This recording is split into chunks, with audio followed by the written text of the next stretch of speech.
This is my brand new dedicated 3D printing shelf, and those who've been keeping up with the channel know that I want to enclose it. To create a fully transparent enclosure that I can still film through while venting everything from this shelf out of my workspace. So today, that is exactly what we're doing. Let me walk you through the plan, and then we'll get this shelf pulled out from the wall so we can make a start. Okay, here's the plan. Use acrylic panels to enclose this section of the shelf with an accessible front panel, and then pull the air out of that space with an extractor fan mounted on the shelf below. Deciding on how to access the front took some thinking. Originally, I planned to use hinges, slides, or even magnets to mount the front panel, but decided that the easiest option, that made the most sense, would simply be to have a slot for the bottom of the front panel to sit in, and then use a few magnets just to keep the top and sides of the panel from falling away. And after a lot of 3D printed test pieces to get the angle just right for that mount, I modelled the final bracket that would become the slot for our front acrylic panel to sit on. From here, a series of holes were drilled, and these brackets were all ready to be bolted to the frame.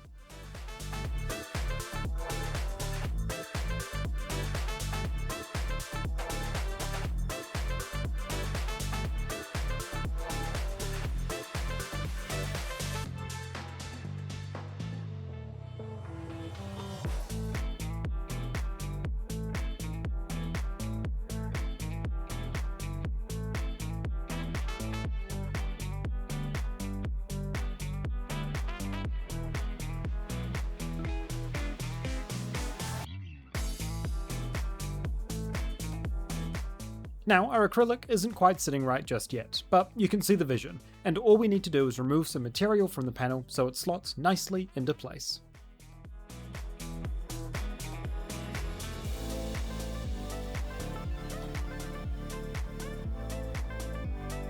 With a solution for mounting our front panel complete, let's jump back to some of the more basic parts of this project and cut the acrylic down to size. The easiest way to do this is to set it up against a straight edge, score both sides, and then apply even pressure to get a clean break. This was my first time trying this, so I got a few wonky edges, but having allowed a centimetre or two of tolerance meant that these were still going to work just fine.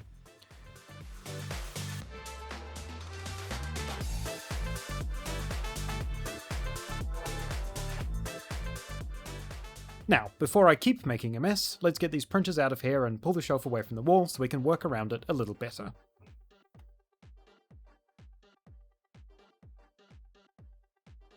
Alright, now that we have all of our acrylic snapped down to size, at least roughly good enough that it will enclose the shelf, we need to attach it to the frame.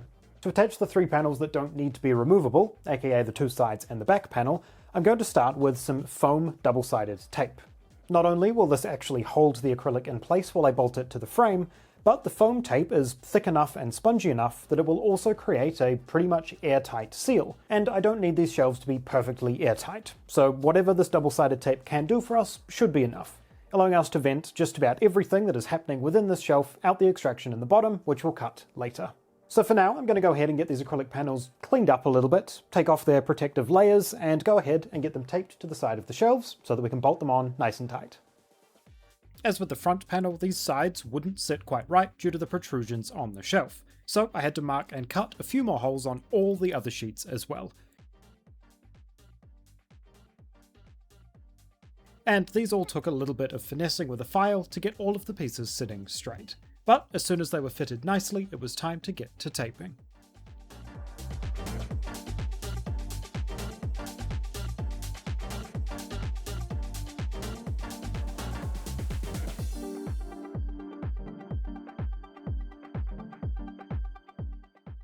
For this tape, I made sure to apply it as accurately as possible, not only to eliminate having gaps around my acrylic panels, but also to avoid these edges looking worse than they had to.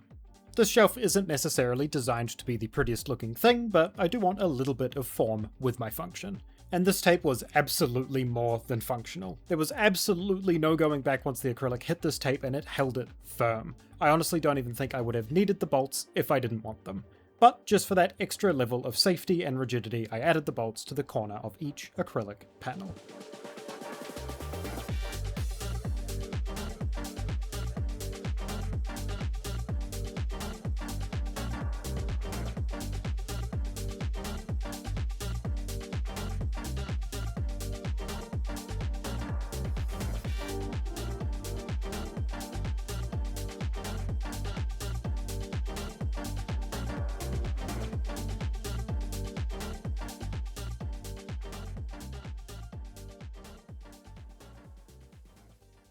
Okay, we're about a day and a half into this project now. We have the sides and the back all in, and I've just given those a bit of a polish up as well as cleaning up the shelf itself. So far, it's looking really good. That double-sided tape is doing a nice job at creating a pretty airtight seal, and I've just used a few nuts and bolts to really fasten that to the shelf. As well as that, I've also added a little bit of duct tape to some of the edges just to, again, further push a slightly more airtight seal. Obviously, we're still allowing some amount of airflow through this shelf, so there is a bit of a gap under this shelf as well as this shelf, and in some of the corners just to allow enough air to get in, so that when we do eventually have the extractor set up, we don't accidentally create a vacuum in the shelf. The next step, I do think, will be getting the front panel ready to go on. We won't be able to finish it until I have the printers set back up, because I forgot to print a few things, but we can at least create the seal around the front for now, and attach our magnets, which will hold it in place while it's attached to the shelf. And as soon as all that's done, we'll be able to start thinking about drilling a hole in here to get the extractor running, as well as a spot for the cables to come through onto the shelf. Alright, let's make a start on this front panel, then we can worry about the holes. Plenty more work to be done. Let's get into it. And for those who have been keeping up with the channel, you'll know that I've been moving into a new space over the last few weeks, and there's something I haven't been able to do until now. All of the past and present Painted for Display tier Patreon members need to go back up on the shelf. And I would like to take this moment to thank anyone who has supported the channel over on Patreon at any point, including all of our past and present Painted for Display tier members. Once in a Six Side, Wargamer 3D Resin, Ultimate Dude 80, Delord Zero, The Painting Snail, Jesus Christ, DM Sorry, and Joltman 74. And to a brand new Painted for Display tier member going on the shelf today, Geekwad. It really is all of the Patreon support that allows this channel to run, and that allows for the awesome stuff that I'm starting to do here with this new space. Thank you so much for all of your support. Let's get back to it.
Those magnets aren't completely making contact, but they're holding it.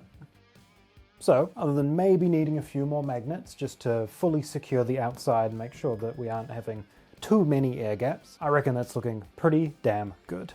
So the next step will be getting the printers in here so that we can mark out where our hole needs to be for the extraction unit. That's the next big part of the project. Alright, let's get to it.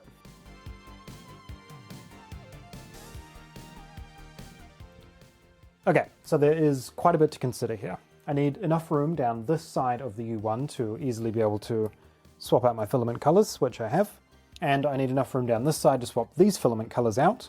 And then having the A1 in here so that when it's pushed all the way back, that power cable is just hitting the back panel. And when it's all the way forward, it's not going to smack our front pane here. Also need to make sure that all these cables aren't being squished too much. So I think this is where the printers will end up being. Which means that probably right here in the back is where we're going to be putting our exhaust vent.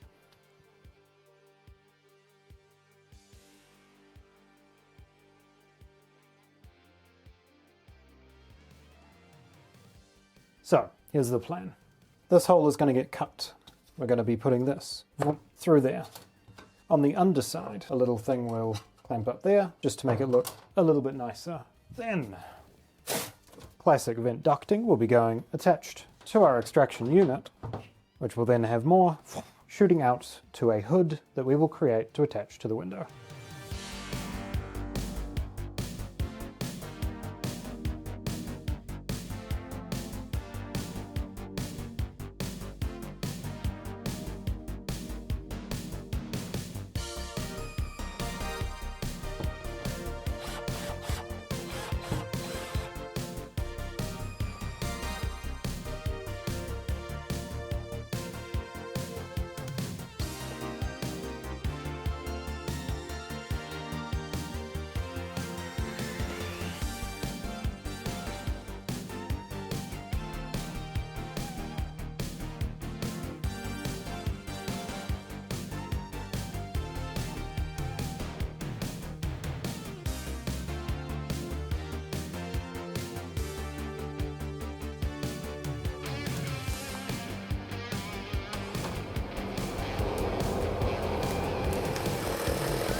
After cutting out a hole for the cables, I modelled up a very quick bracket that I attached some random packaging foam to for the cables to poke through into the chamber without leaving a massive hole in the bottom.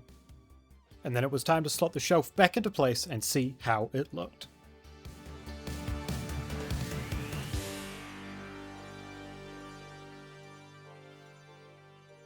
So, it's not quite done, but it's very close.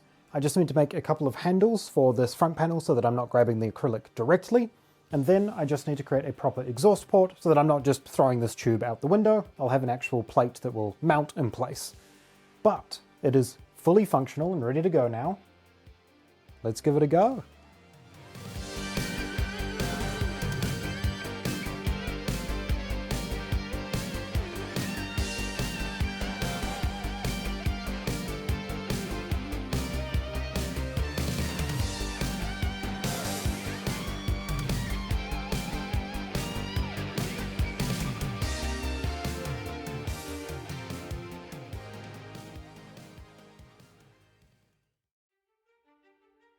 With the printers back in place, I could finally print up the last few pieces needed for this build. Firstly, the handles that needed to be attached to the front acrylic panel so that I had something to actually hold when I was removing it, and all of the hardware needed for the hood at the end of our vent.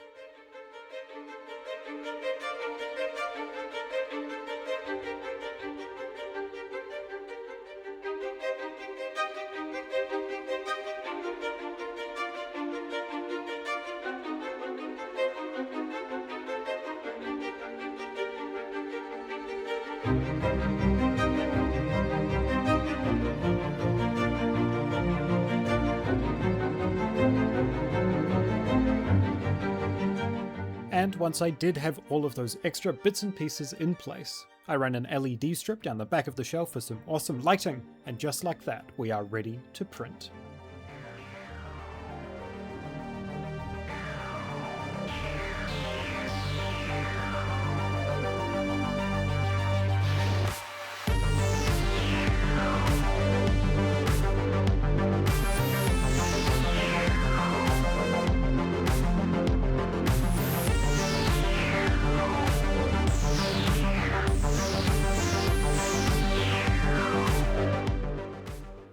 And there it is, all completely finished. Now, I've been using this for the last 2 weeks in various states of completion, and I have to say, it's been running awesome. Not only has it eliminated the very slight PLA printing smell, but it's pretty much halved the noise level of the machines while they're running. And the extractor fan down below has been no louder than having another computer or laptop running in the room, so that's an absolute bonus. And having run a ton of prints on each of these printers while they've been in here, I've had no issues at all, even when they're both running. Vibrations of having both printers running on the same shelf haven't been an issue at all, and I think that's partly because I have this shelf leaning backwards ever so slightly. It is firmly placed against the wall with a couple of non-slip pads that I've put on the back to avoid any damage. Overall, the heat levels inside this shelf have seen the printers raising their ambient temperatures to 40 or 45, but even having both printers running all day has never seen it creep up to a level that has caused issues with the prints. And lastly, frankly the biggest concern with the A1 being a bed slinger is that there wouldn't be enough depth in this shelf for it to operate properly. Luckily there is just enough room, down to the millimeter, for this printer to operate in here. When the plate is pushed all the way back, the power cable barely touches the back panel of acrylic, and when it's all the way forward doesn't smack into the front panel either. So overall this has been an absolute success. Meaning that I can now have the printers both running every waking hour of every day and not have to worry about the noise, the smell, or keeping the room warm enough for them to operate. Obviously this is very DIY and very much a custom job for the space I had. So would I recommend copying this directly? Probably not, but you can definitely take some inspiration from what I've done here if you're looking to do something similar.